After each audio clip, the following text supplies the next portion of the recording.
You're listening to Music Tectonics.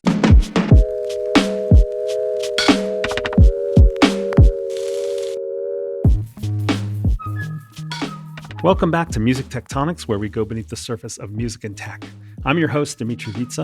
I'm also the founder and CEO of Rock, Paper, Scissors, the marketing and PR firm that specializes in music innovation.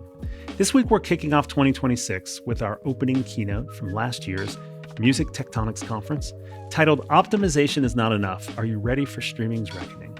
With Tatiana Cirisano of MIDiA Research. In this fireside chat, we asked the question, is the music industry too focused on optimizing streaming instead of innovating for what's next? Tatiana argues that removing friction from music consumption might have accidentally removed fans' connection with music itself, especially for Gen Z and Gen Alpha. We explore why the attention economy is music's real competitor, what we can learn from gaming and international markets, and whether streaming services should actually add friction back into the experience. We also tackle audience questions about user-centric payment models, AI-generated music, and whether scarcity could make a comeback in digital music. If you've ever wondered whether streaming is the final format or just another phase, this conversation is for you. Open your calendar app, get your planner out, take a note. The Music Tectonics Conference will be back in Santa Monica, California, October 27th through 29th, 2026. Same great venues, same great beach. Interstellar programming, galaxy-wide network. You don't want to miss it. Be sure to subscribe to the newsletter at musictectonics.com to get other exciting conference updates. Can't wait to see you in Santa Monica, October 27th through 29th, 2026. Now for our feature interview.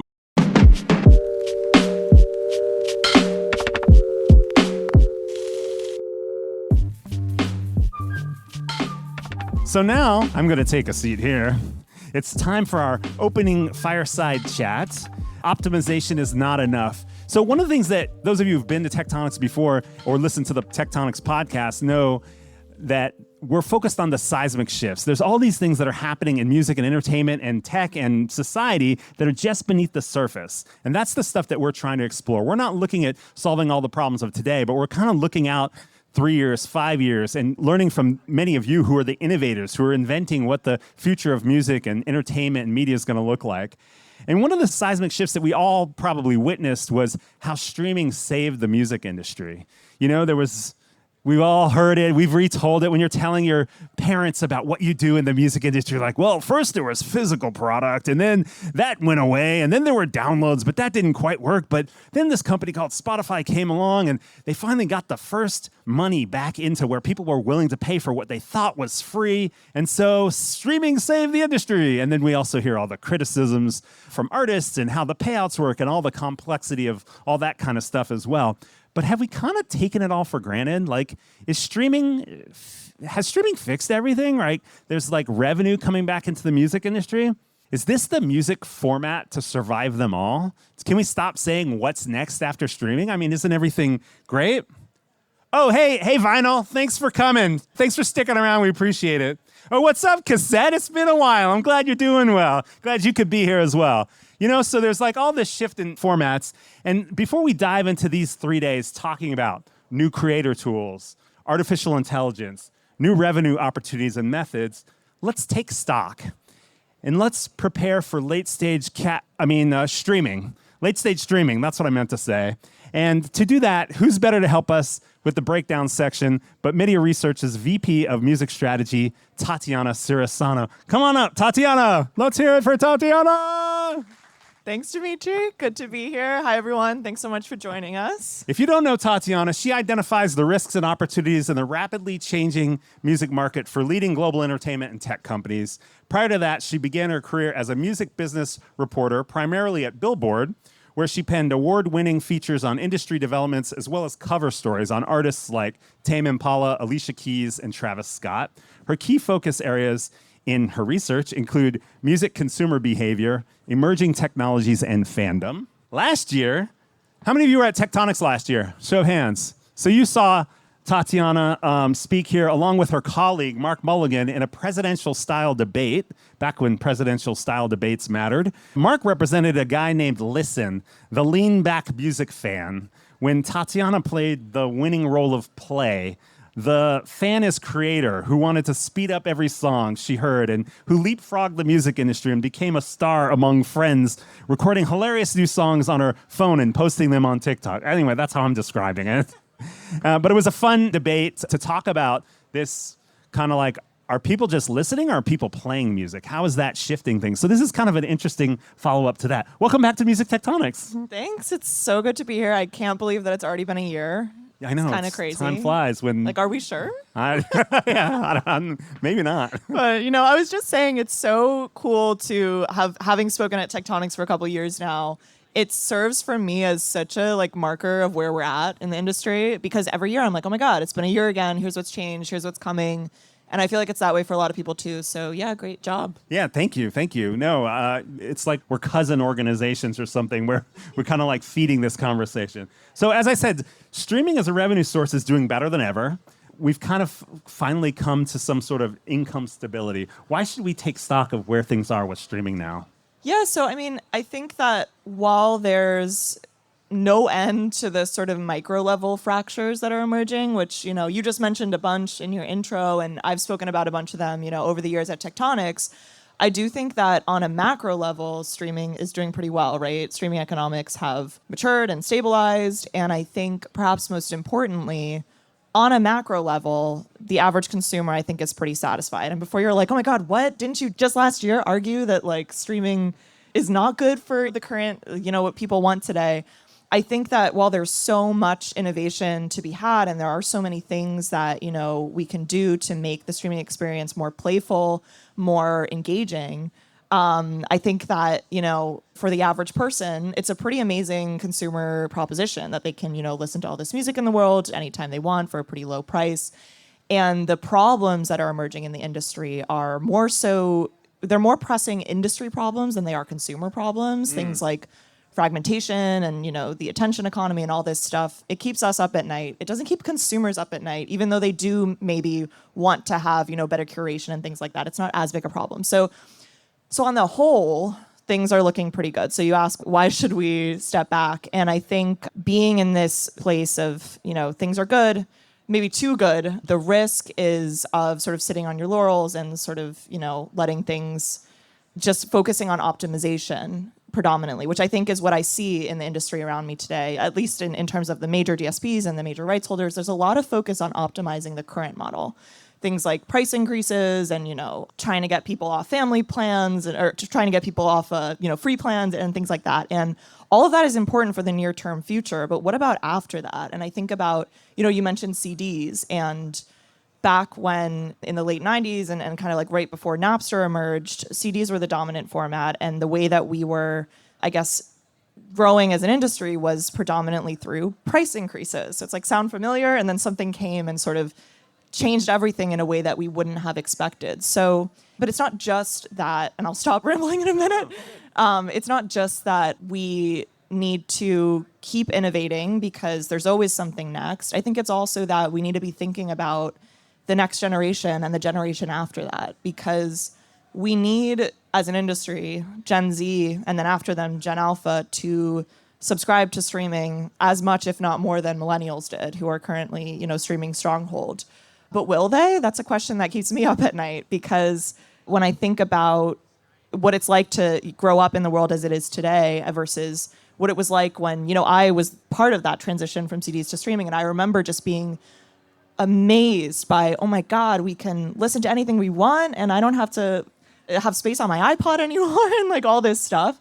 That was amazing to me. But what is the wow moment for the next generation when it comes to streaming? I don't think that we've hit that yet. So for all those reasons, I think, the industry as a whole has been optimizing, but that's a big risk in my opinion. I think that we need to be innovating. So there's a lot to unpack there. This is a great way to kick it off. And there's so many things that I want to ask you about. And, let's just maybe be very clear and direct. It appears to me that streaming is the current method of listening to music. So we got Correct. That on the table.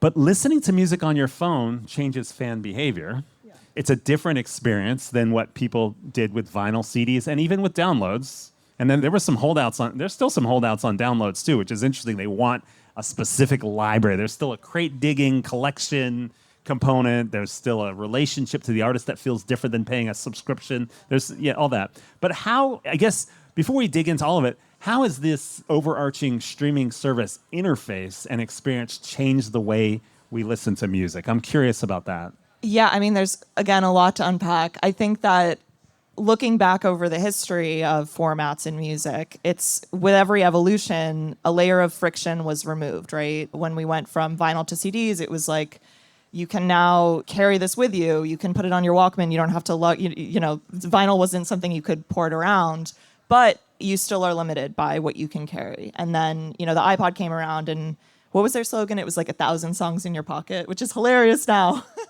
So crazy to think about. So it was, you could now have 1,000 songs in your pocket, but only 1,000. And then we went to streaming, and it was, unlimited and all of that. So we've always reduced friction with every layer. But I think that we're at the point with streaming where it's like, what friction is left to remove? There's not a lot there. And on the one hand, that's a fantastic consumer proposition. All we're trying to do is remove friction with so many products. I mean, look at Apple. That's been their entire business model.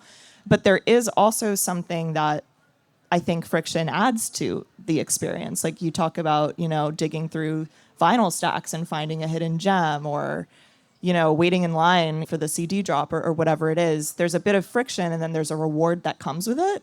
And the current streaming experience doesn't really have any of that. And so I'm not advocating that we make the experience worse for consumers just to add friction, but I think there are, we're at this point where we've sort of flattened the experience, and it's so easy to just press play and have the algorithm, queue you up a song that you don't get the satisfaction and curiosity that comes with making it through a little bit of friction and all of that. So I forget what the question was. No, you've got it. It was about the interface and how it shifted fan behavior and listening behavior. Yeah. So, I mean, obviously what that boils down to is things have gotten a lot more passive, but I think that lack of friction element is really interesting, and it almost feels like now that we've gotten to the bottom of that, or sort of an evolutionary dead end in that friction removal, the only way to go is back up. Oh, interesting. I got you. Yeah, I mean, we use the word friction, which kind of has a negative connotation, but I think you're sort of saying, like, when we removed friction, we simultaneously removed some of the relationship. We removed some of the community. We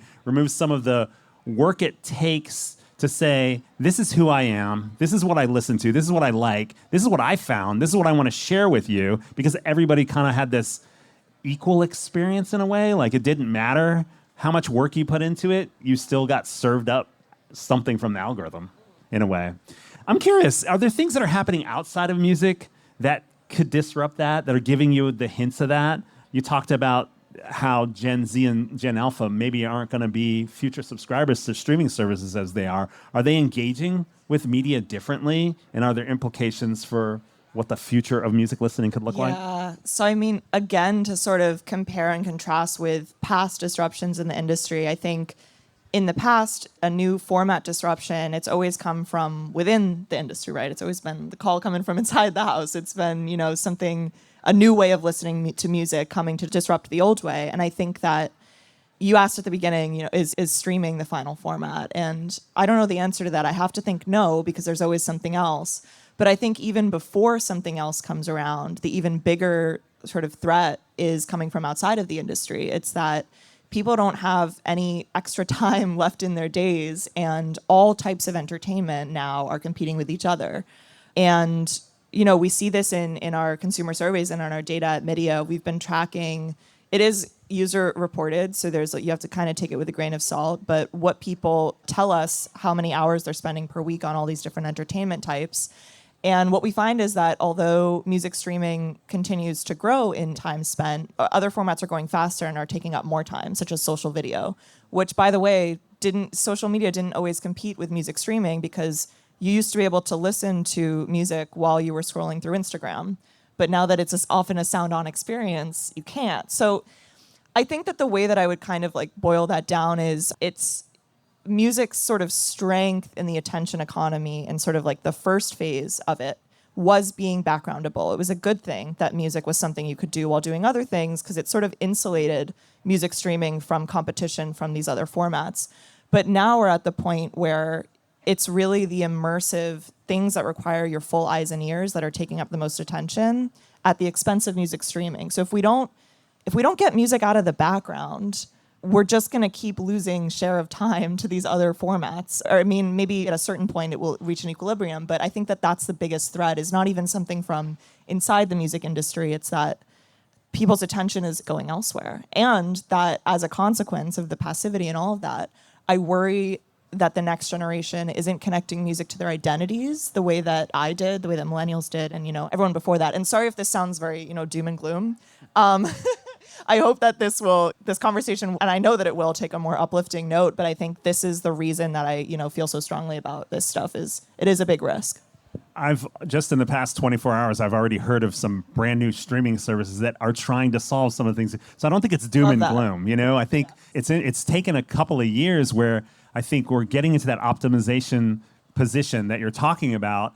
And there's it's felt like the last couple of years, a lot of streaming stuff, innovation has sort of, you called it flattening of the interface. It also seems innovation was flattened too, in a way. It's like, nope, can't do that. We got to optimize for revenue, optimize for profit. It's tight, it's tech, we got to scale it, et cetera. And now people are saying, well, wait a second, the experience, there's another opportunity there. Are there models from other niches, other industries, other verticals, other regions of the world that kind of shed an alternative path for how to avoid the potential departure from streaming as a migratory economic flight? We talk a lot about Asian streaming services, particularly in China, which have sort of productized friction in a way because they're really built around fandom and identity and sort of, reaching new milestones in that fandom and being rewarded for them rather than, that first and then consumption maybe second, rather than being built first around consumption, which is how streaming services in the West have been built. So I think companies like Tencent and NetEase, that's always a really interesting contrast with what we have in the West. But I think also a big element to all of this, and another sort of fuel to the fire of we need to be innovating streaming, is that, the vast majority of new streaming subscribers will come from outside of the West. And that means that consumers' sort of preferences and expectations in other regions of the world will increasingly shape the streaming landscape, right? And it differs so much regionally, but just, some examples I think of are, of course, in Asia, these platforms being more built around fandom and that being an expectation, them being a little bit more social. I think about the popularity of YouTube in places like Latin America and Africa, where when you bring that up, the first thing people say is, well, yeah, it's really popular in part because it's free, which is true. But I think a lot of it is also that these are audiences who sort of expect all their formats and all their entertainment to be in one place. They don't think about, music in this bucket and film in this bucket and content creation in this one. They sort of think about it all in the same place, and that's why YouTube is so popular. So, yeah, I know you asked, what are the examples from other places that can be used? I think it's also that it's not just that they're examples, it's that these are consumers that we need to be building for the future because they are the next wave of subscribers. I'm so intrigued that we're talking about where Gen Z and Gen Alpha might go or are going or how this will impact it. And you talked about the immersive experiences, and it comes down to social video. We haven't talked about gaming very much. Is there something in the gaming realm in the mix that you think plays into this Definitely unflattening of music listening? Definitely. I think gaming has productized friction. It's built a $100 billion annually business out of get through this game, get through this obstacle, and the joy that you get from that, right? Wow, that's a great point. It's an interesting example in that way. I think the only reason I hadn't brought it up sooner is when we think about the attention economy, so far, although gaming plays such a big cultural role, the actual percentage of global consumers who game regularly is still small enough that it's not competing directly with streaming as much yet, if that makes sense. It's social video is the bigger competitor, and I think is the most hours weekly that people spend on anything. I think about my own use of these apps and I'm like, yeah, that makes sense. But yeah, I think, gaming is also a really good example here and has been, I think, a source of inspiration for the entertainment industry for many years now. So we're at a place where we're saying, yeah, everyone wants to optimize around streaming. It kind of creates a paradox for the music industry and for the streaming services. They've invested a lot in building audiences and technology and changing behavior. They can either finally cash in on decades of investment on this switch to digital music, or they can say, oh, wait, look, 3-5 years from now, there's a future generation, which is sort of what the MIDiA Research and what you're sort of saying out here is. So it's a paradox. How can we do both? How should the industry think about this? It's a great question, and we get this question a lot from streaming services that we work with about, how do we innovate and change the experience for a new generation while not alienating the people who like the service as it is? I think there's a couple answers to that. I think one is that we need to realize that consumer behavior with music, it's a spectrum from passive to active. I think that sometimes the tendency is to think of active streaming users or music, fans in one bucket and passive ones in another, when actually, I, in the same 3 hours of listening, switch from being totally passive, just listening to music as I'm doing something else, to looking up the lyrics for a song, to, going on YouTube and finding the Tiny Desk performance of a song that I like. Like, it's a spectrum. So we don't want the full experience we don't want the options to only be passive, but we also don't want to force people to always be actively engaging. I think that it's about surfacing opportunities to go deeper at the right time in the user journey, and people who work in product can do that better than I guess I can explain it. But I think that's a big part of it. What was the other thing I was going to say? Remind me of the question? It was just about the paradox of tackling both optimizing, generating revenue, profit from everything that's been built, and but you got to look ahead and disrupt your very business. Right. Okay. I think the other thing is that differentiation is important and I think should be encouraged. So, for streaming services for the past 10 years, the experience and the catalog everywhere is pretty similar. And, when innovation has happened, it's happened pretty uniformly across the services. If Spotify launches a feature, you see it on Amazon Music later and vice versa. Like, things are pretty similar. But I think that a big part of this future is encouraging and enabling services to differ in the experience. So I think part of the answer, I guess, is that, you ask, how do you build for the new generation, but also maybe cash in on the old? Maybe you do actually make a choice for some of these streaming services. Maybe you do decide to go a different direction. And I think that rights holders should be more encouraging of platforms being able to do that. So I want to dig in a little bit more on what else streaming services can do, because you talked about this idea of friction, which is so intriguing. It's like the opposite of the way that most, I think, tech companies build and scale, a hot take. or the distribution. It's like, oh no, we want to remove this, we want to grow this as big as possible. What's the total addressable market? How do we get everybody in by reducing all the friction? One of the things I've heard you talk about is setting rate limits. What exactly does that mean? Is that having a curated catalog on one service, or is it you pay your subscription to stream, but you can only listen to certain things, or maybe you have to put more money in, or you have to earn the ability? What does that look like in streaming? Yeah, no, it's a great question. I think there's a lot of directions it could go, but first I'll take a step back and talk a little bit about why, because it's another sort of hot take, another thing that could be controversial to say, that we should, not necessarily make it harder for music to be on streaming services, but create some level of different lanes for different music to go in, or more curation. And I think the reason that we are advocating for that is the way that, you have 120,000 tracks a day, and everyone's sick of hearing that stat. The way getting that uploaded, 120,000 tracks getting uploaded. Yeah. To streaming services every day. The fact that all songs, all music is sort of treated the same on these platforms. For most of streaming's history, that's been this really amazing democratizing force, right? But I think we're at the point where there is so much going on that the system is no longer actually even benefiting the artists it was meant to benefit in the first place, because you're not getting discovered. You're not able to connect with your audiences. So what was really democratizing in theory has actually just become a bit too chaotic to navigate. And then I think even on the consumer end, it's no longer working as well, because in theory, consumers have more choice than ever over what they want to listen to, but how many are actually exercising that choice? I think that there's sort of this decision fatigue and this overwhelming sense of, if I don't feel like there's an easy path for me to figure out what to listen to, let me just let the algorithm do it. So we got rid of gatekeeping, but now the algorithm is the new gatekeeper. And So I don't pretend to have a solution to what rate limits would look like in streaming, but I do think that we're finally at a point where the current system isn't even working for those it was intended to benefit. And I think that one interesting idea to put out there is that curation, because we're advocating for curation, not gatekeeping. We're advocating for like more tastemaking, I guess. I think that could come from users themselves. I mean, the tens of millions of playlists that users contribute to platforms don't really get recognized by the platforms. Why don't we have a leaderboard of top user-generated playlists on Spotify? Like, I think that, AudioMac is a great example of this. They recently introduced a Tastemakers program where, users on the platform that have playlists that, have generated them a big following get an official badge and get support for doing that, for taking that role. So I do think there needs to be more of that. So that's what we mean by setting rate limits. Yeah, interesting. Okay, let's flip it, because the streaming services aren't the only ones that are wanting to optimize revenue right now.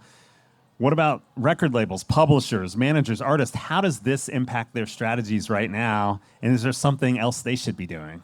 Yeah, I mean, they play a huge role, right? Because the platforms can only innovate so long as they're able to secure the licenses to be able to use music in these new ways or change the platforms in these ways. They need the support. And so I think that a big part of the directive for labels and publishers is to encourage and enable that innovation and experimentation, not just from the smaller players like AudioMac, but from larger players as well. And again, to encourage differentiation. And then I think the way that sort of boils down to managers and artists is that if platforms are enabled to become more differentiated, you are able to tailor your approach better to them. The way that you market yourself or try to reach people on Spotify will become different than how you reach them on Apple Music or Amazon Music. And I think that's a good thing. You might even get to a point where we have YouTube artists or Spotify artists, people who sort of fit better in whichever of these, the feature differentiation that we're seeing. So I think that's sort of the way that it boils down, but it really, for right now, depends a lot on the DSPs and the rights holders. Are you saying that this is a moment, because of a generational shift in user behavior, this is a moment where newcomers to the music listening experience might get traction with a generation that the existing big players in streaming aren't paying attention to? Is that what we're going to see here? Wait, say that again? Newcomers, are the AudioMacs and the Vocanas, do they have a new opportunity because they're paying attention to a different generation than the Spotifys and the Apple Musics? And is that what you're sort of, I know you don't necessarily want to be on stage and predict what's going to happen in the future, but is this creating that kind of origin opportunity for a brand new player to come in and actually get market share? Potentially, yeah. I mean, I think it's hard for the same sort of attention economy reasons we've talked about. Getting people to try something new, try a new app is always hard. So if someone, is brand new player trying to launch a streaming service, I think faces a lot of challenges, but not impossible, because I do think there is, new generations have different expectations from streaming, and they may not find that they're getting what they need from a Spotify subscription. They might seek out an AudioMac or a SoundCloud or, one of these smaller players, or they might do both. They might have a free Spotify account and they might have a paid SoundCloud one. It might be a case where with the differentiation, there's more opportunity for that sort of layering of services rather than choosing one. Yeah.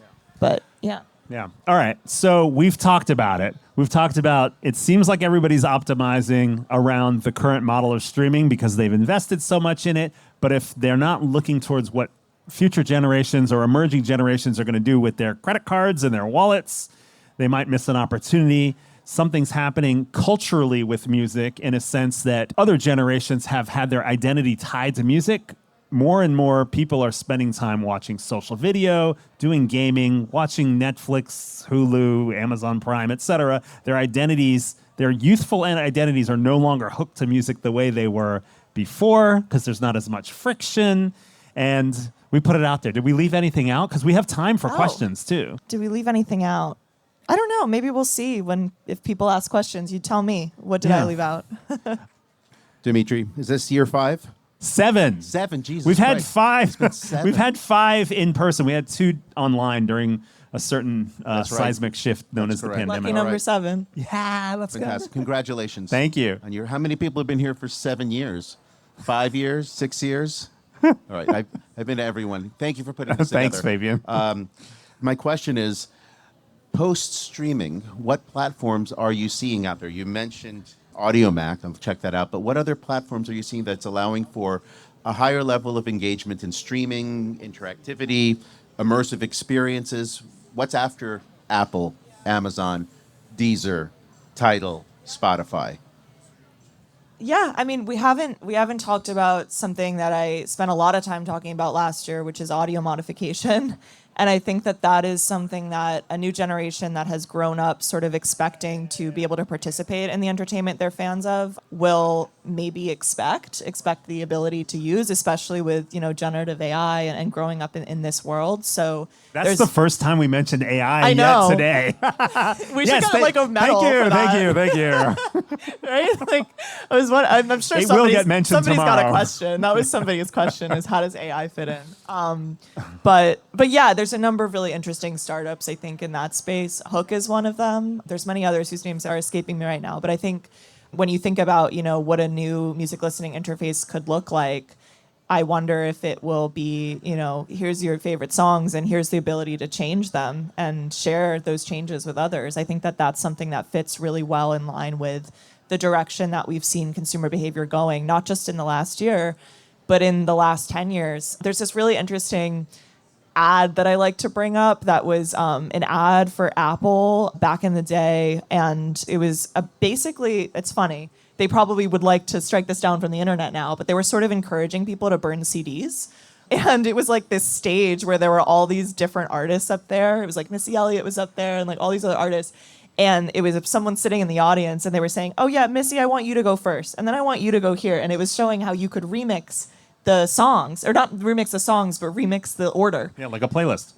Right. So this is what I'm saying is like, we think about the audio modification trend as something really recent, but it's not. I think it's just the latest step in a trend that we've been seeing for a really long time. And now I'm rambling about audio mod, but I hope that answers your question. AudioMac has. On your streaming service, you listen, but then you can also remix it and share it with other people on AudioMac, which is, and Spotify's talked about having something like that as well. Yeah, but yeah. Hi, my name is Tiffany Solis. I'm a graduate student in a master's in music business program with Berklee College of Music. I was attending the Music Managers Forum last night, saw Dmitri there. We haven't connected yet, but Hi, love your pants. thanks. Essentially, what I want to know, I heard about Vocana while I was there, and what I love about their platform that I'm hearing is that when you go into streaming, you don't just have your money that you are putting into the subscription going to the people that you're listening to, independent or popular artists, irregardless. And so Vocana is wanting to jump on the scene, get in front of Spotify, where like if I go in and I listen to independent artists or even friends at Berklee, like my subscription goes more to them than Taylor Swift, for example. I think that's really helpful because when I go to the store and I buy a brand of milk, the company that made that milk is actually getting the money. So my question is to you, why hasn't that been done before? Like in your experience with streaming, why is that model still in existence? Because I think that's one of the reasons why CDs were, so popular is that all the songwriters on that CD, all of the people, like they got paid for that purchase. Yeah. So why did that never happen? Yeah. Do you not know the answer, or do you just want to hear it out loud? Maybe I'm ignorant. I'm not being sarcastic. I'm just because No, it's a funny topic, and it's not a funny topic. It's a topic that comes up a lot in the music industry, and I think as you get yourself more and more engaged into the music industry, you start to catch more and more nuance about what's actually happening. No, so I wasn't being sarcastic, and I wasn't being mean. I was literally not like, at all. "You want to know why? You really want to know why?" I really do. And here's the reason. Do you want to talk about this? Here's the reason is because when I was interning with Sony Music Entertainment in my undergrad, we actually worked with Spotify. Like I had my report, like getting Spotify out into the market, like when nobody knew about it. And I literally thought, this makes no sense in this one way. But I was a student, again. So I would love this answer. Yeah, and cool. No forgive me problem. my Totally. ignorance. And when I explain this to my friends, it like blows their mind that this is the way that streaming royalties are paid out, because it is so nonsensical in so many ways. When you with your milk example and all that, I mean, I think the most simplistic answer is that the dominant pro rata model is dominant because it is the model that benefits the biggest labels and publishers in the world, and it doesn't behoove them to change it. So that's the number one answer. But I think that something also interesting that you brought up is the potential to rally consumers around, hey, use this platform because it's the one where your money is really going to the artists. And I think that platforms like Vocana and like SoundCloud, which has fan-powered royalties, could and should be more vocal about that. I think that should be like in the advertising to fans, is like, this is why you should use our platform. However, I am skeptical that, not that enough people care, I think enough people would say, yeah, I would like my money to go to my favorite artists, but that it would motivate them enough to change. So I think that that's the challenge. And this goes back to what I said earlier about how a big challenge that we're facing as an industry now is that the music industry's problems are not consumer problems, and those two sets of problems do not align. So it's great to have a platform that has the alternate monetization model you described. The hardest part, though, is that it will only work if we can get a sizable majority of people to sign up for that and actually pay using that system. And that's the hardest challenge. And what's interesting about that user-centric model that Vocana and some other services are testing out is that artists are frequently driving their fans to streaming services. In order to get paid, they're saying, you should subscribe to this thing so that I can get paid. And so over time, if artists and labels adopt user-centric models more, they'll get higher payouts per fan and way higher payouts per listen as well. But somebody has to drive fans to go to those services to use them, which is sort of what I think Tatiana's saying. Anyway, cool question. Thank you for your transparency, your openness, and your vulnerability in asking that, even after I asked you a question back. So we got more questions. So almost a follow-up. Hey, Tati. Hey, Dmitri. Hi, Shiba. Great to see you guys. Almost a follow-up, actually. So now if you consider that fully gen AI, and I want to make just the distinction between fully gen and like AI assisted, which I know is the future, just to give the analogy around, like creating music on a computer 20 years ago was like frowned upon or looked down upon somewhat. But now everyone does it and we all consider it to be normal. I think actually as AI assisted is going to be similar. So that not going away, I think there's a huge distinction between that and fully gen AI, which is, just text prompted music. So if we throw that in the mix of, 120 songs getting uploaded a day, my question is ethically, does it have any business competing with music that's fully human made or even human in the loop made, right? Like on the same platform. And are we maybe headed towards a future where, I don't know, maybe like a Spotify, for example, creates a separate avenue for fully gen AI music to be heard so that it doesn't compete with the market share for human made or human in the loop made music? So just okay, curious. so let me make sure I'm clear. So Yeah. you do want to talk about AI? Yeah. Okay, cool. So as it relates to this topic of optimization, is there the ultimate question Shiba had is, are there two different streaming services? Is there one for human created and one for AI created? And we're seeing some of that happen in video. And we're seeing that happen Social. in AI and with Udio and Universal. I mean, that settlement was to create sort of a walled garden for generative AI music. And I think... Meaning if you generate music Yes. on Udio, you can only listen to it on Udio. You can Yes. no longer download it and post it on socials or upload it to a distributor. Yeah. Yeah. Yeah, so that is, in a way, sort of creating those two lanes that you talked about. And there was another deal that's escaping me that was for a similar thing. So it feels like the direction that AI partnerships and deals and licensing is going is to create those walled gardens. But I wonder how long that can sort of last, because I think that it's one thing to talk about the ethics of, fully AI-generated songs versus human-generated songs. I will disappoint you with, I do not know the answer to that ethical question. I think it's a really good one that, there's many people that would have better answers than me.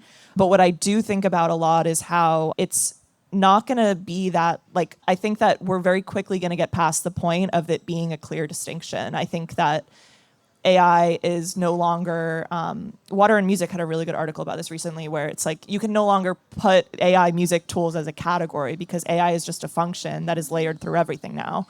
And to the extent that musicians are using it, we're going to have this very blurred line between what should be labeled as, generative and what should not. And so I think that we are starting to see that walled garden approach now, but I'm not sure that that can sustain itself for the gray area that is only going to grow. Awesome. We have another question.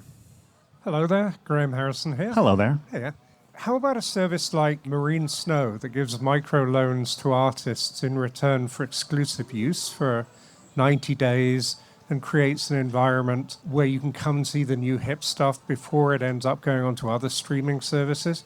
Do you think that's a good way of differentiating? Have you heard of them, Marine Snow? I have actually, yeah. And I think that it does bring up the idea of scarcity, which is another thing that's been sort of missing from, the streaming landscape that I think we could bring back. I also think it's sort of almost like a windowing approach, right? And I think that's also interesting because, windowing is like a topic that I feel like sometimes I bring that up and people roll their eyes. They're like, this again, we tried it, it didn't work. But I think that some of the risks that were associated with windowing in the past, where it would be, it's going to get leaked and all that, are sort of dissipating as listening is so fragmented anyways. And the incentives for fans are to keep things to themselves, especially if they paid to get access to it. So I definitely think that's interesting. I am on a surface level familiar with Marine Snow. I haven't used it in a while. But yeah, I think it does bring up the scarcity element, which is another thing that is missing. I mean, everything about digital entertainment right now is the opposite of scarce. And I think that's also part of the reason why we're seeing a movement towards more shared in-person experiences. It's not just that people want human connection, which they do. It's also that those are the only entertainment experiences that are scarce anymore. So I think the more that we can bring scarcity back into the digital experience, the better.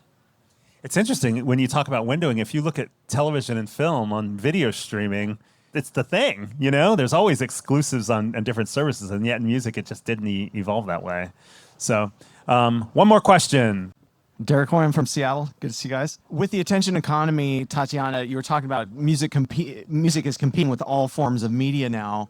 But at the same time, there's more music than ever that I'm hearing throughout my life, throughout my day, right? So what would be your suggestion to those of us who work with artists in starting with new artists or young artists? Is it better to go big and wide or narrow and deep, like they say on YouTube, the riches are in the niches? Do you want to focus on small community, or do you want to go big and wide to be on as many platforms as possible? What do you think? I think it's really hard to go top down anymore. I think that when I have this conversation with managers all the time and marketers, and when I do hear successes, it's usually when you go the opposite way and you start with the niche and sort of let it build outward from there. I think that, the very notion of what it means to break an artist, I'm often like, what does that even mean anymore? When, there's artists who will have their breakthrough moment and still the vast majority of people won't know who they are because things are just that fragmented today. So yeah, I think that top down is increasingly being, put aside for instead starting with the most engaged people. And I heard the quote, I can't remember who said it, which is annoying because I would love to edit them, but it was advice to managers, and it was focus on your smallest number. So we're so used to looking at the biggest number, like what is the total number of streams we got or the total number of followers or likes. And he said, no, think about your smallest number. Who are the 5 people who showed up to your live stream? Who are the 10 people who, and open your newsletter first, or whatever that means to you. And I think that, focusing on the small and then going from there is increasingly the approach that I'm seeing. But I don't manage artists. I don't market, but that's what I'm hearing in the industry. And I think it makes sense. Tatiana, it means so much to me that you come back to Music Tectonics and share kind of your pulse check on the industry, on innovation, on tech.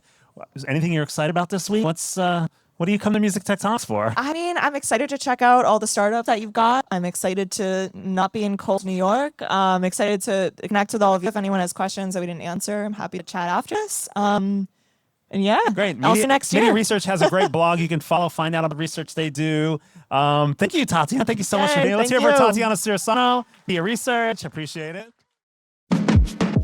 Thanks for listening to Music Tectonics. If you like what you hear, please subscribe on your favorite podcast app. We have new episodes for you every week. Did you know we do free monthly online events that you, our lovely podcast listeners, can join? Find out more at musictectonics.com. And while you're there, look for the latest about our annual conference and sign up for our newsletter to get updates. Everything we do explores the seismic shifts that shake up music and technology, the way the Earth's tectonic plates cause quakes and make mountains. Connect with Music Tectonics on Twitter, Instagram, and LinkedIn. That's my favorite platform. Connect with me, Dmitri Vitsa, if you can spell it. We'll be back again next week, if not sooner.